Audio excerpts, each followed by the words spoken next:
안타까운 질문이 들어왔네요. 결국은 일주일 만에 죽었어요.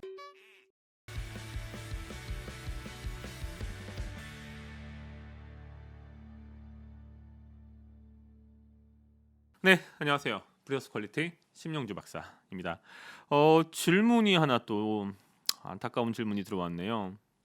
박사님, 제 친구가 고양이를 분양받았는데 처음에도 눈물이 좀 나고 무언가 이상하다 생각했는데 결국은 일주일 만에 죽었어요. 도대체 왜 이런 아픈 고양이들이 분양되는 걸까요? 너무 속상해요. 자, 이제 구조적인 측면, 시장의 측면에 대해서 조금 이해할 필요가 있을 것 같습니다. 제가 이제 세부적인 얘기는 여쭤보지 못했어요. 그냥 요 질문만 간단하게 받은 건데, 고양이가 분양되는 시점에서 아플 수 있고 분양된 다음에 아픔이 생길 수도 있어요. 질병이 생길 수도 있어요.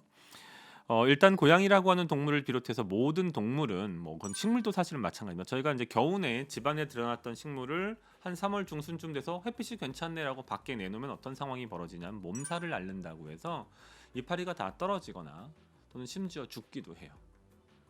여러분들 장거리 여행 가보신 적 있으실까요? 한 두세 시간 수준 말고 한 20시간 막 이렇게. 네.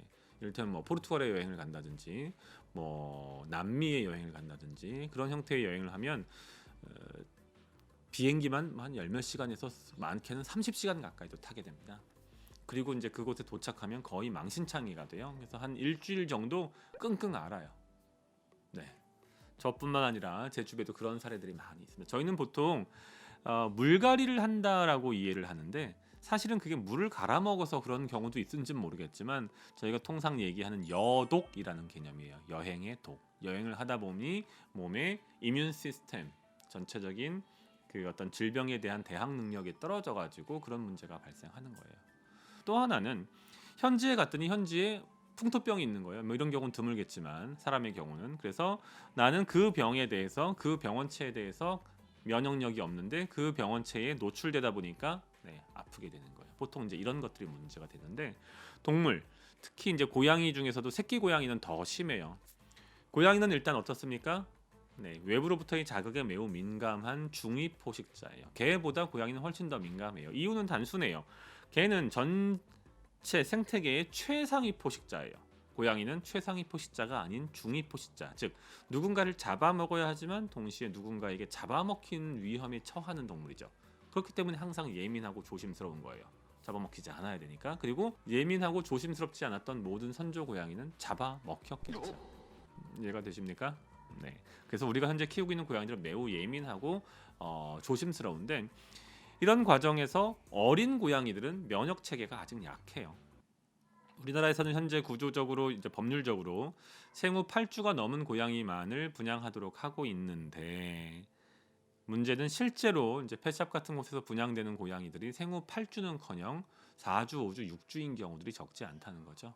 생후 8주가 왜 중요한데 생후 8주는 돼야 젖을 띠고 그 다음에 백신을 맞기 시작합니다. 실제로는 영미권이나 또는 주요한 혈통등록기관, 뭐 티카다, CFA에다 이런 곳에서는 생후 12주 이후에 분양할 것을 요구해요. 제가 일하고 있는 브리더스 퀄리티 같은 경우에도 이제 봄베이 같은 고양이들을 브리딩하고 분양하고 있는데 그런 경우에는 생후 저희가 16주가 넘어갈 것을 저희 대표이사께서는 요구합니다. 왜? 생후 16주는 돼야 백신이 다 끝나고 최소한의 면역 능력을 갖추기 때문이죠. 자, 정리하겠습니다. 고양이는 왜 아플까요? 왜 아픈 고양이들이 분양되고 거래되는 걸까요? 이유는 단순합니다. 면역력을 충분히 갖추지 못한 새끼 고양이들이 분양되기 때문입니다. 자, 두 번째, 왜 고양이는 아플까요? 아픈 고양이가 분양되는 걸까요? 고양이라고는 동물 자체가 가지고 있는 특성이 있고 그런 과정에서 새로운 공간으로 이동하게 되는데 새로운 공간으로 이동하는 과정에서 이른바 수송 스트레스, 즉 사람으로 따지면 여독이라는 문제가 발생하는 거예요. 이동이라는 것이 그만큼 무서운 겁니다.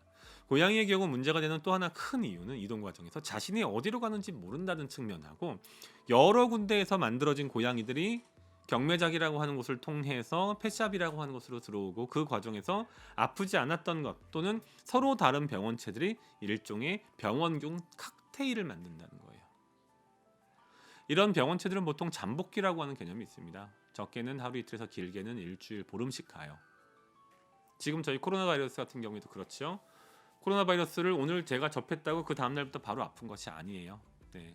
그런데 고양이의 경우도 똑같은 문제 접하게 됩니다. 지금은 별것 아닌 것 같지만 분양받고 나서 3, 4일 뒤에 아프게 되는 거예요. 심지어 지금 현재 아무런 문제가 없다 할지라도 수송 스트레스라고 하는 원인 때문에 아프게 되는데 이런 문제까지 겹쳐져 있다면 더 심각한 상황에 처하게 되겠죠. 그러면 어떻게 하면 좋으냐? 제일 좋은 방법은 여러분이 만약에 품종 고양이를 분양받는다고 하면 제대로 된 브리더에게 분양받는 거예요. 그럼 제대로 된 브리더는 어떻게 찾냐?